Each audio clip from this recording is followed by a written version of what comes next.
नमस्कार.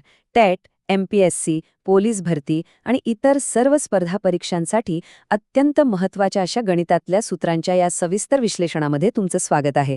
बघा, गणितातली ही सूत्र म्हणजे नुसते आकडे नाहीत, तर ही आपली अशी हत्यारं आहेत जी वापरून तुम्ही परीक्षेतला कुठलाही अवघड प्रश्न अगदी सेकंदात सोडवू शकता आणि मेरिट लिस्टमध्ये आपली जागा पक्की करू शकता. चला तर मग थेट सुरू करूया.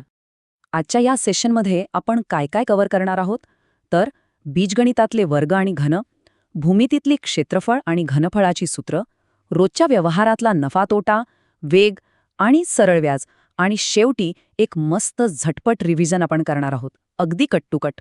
वळूया आपल्या पहिल्या विभागाकडे, बीजगणितातली सूत्र म्हणजेच अल्जेब्रा, विशेषतः वर्ग आणि घन. ही सूत्र म्हणजे कॅल्क्युलेशनचा स्पीड वाढवण्याचा पाया आहेत. आता हे बघा, धन आणि ऋण वर्गाच्या सूत्रामध्ये फक्त एकाच चिन्हाचा फरक असतो.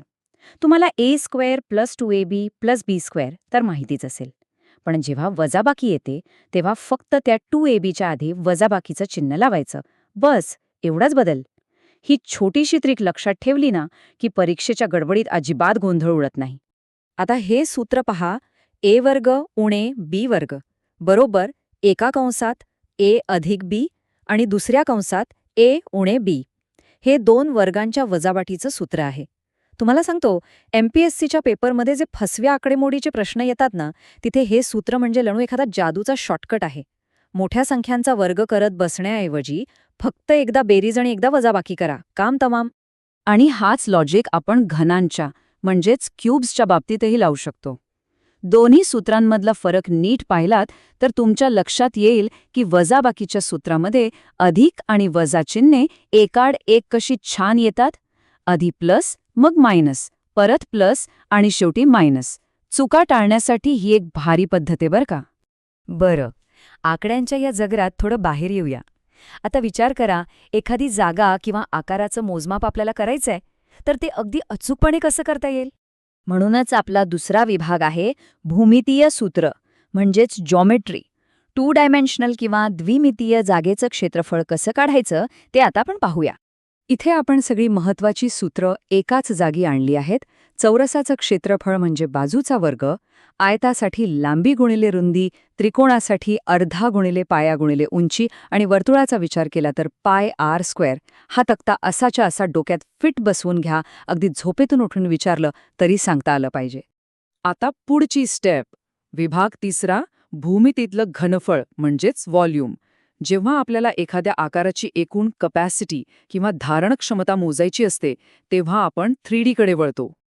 इथे लक्षात ठेवण्यासारखी सगळ्यात सोपी गोष्ट कोणती माहितीये?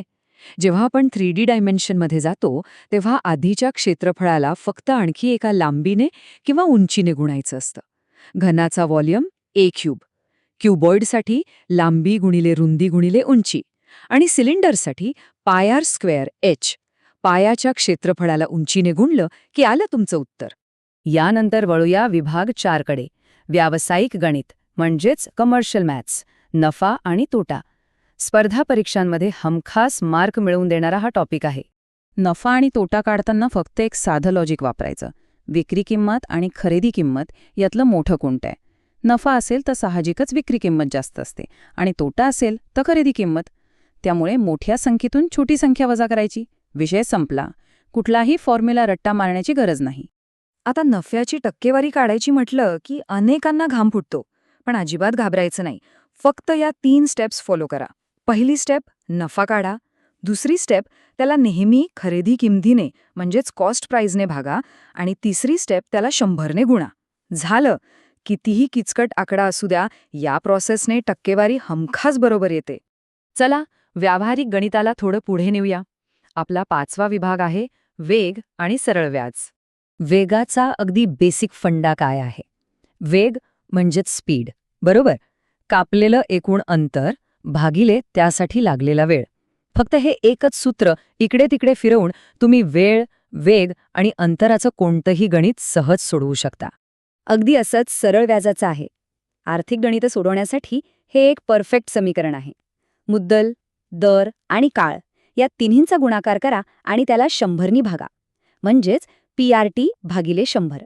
सिम्पल इंटरेस्ट काढण्याचा यापेक्षा सोपा मार्ग दुसरा नाही.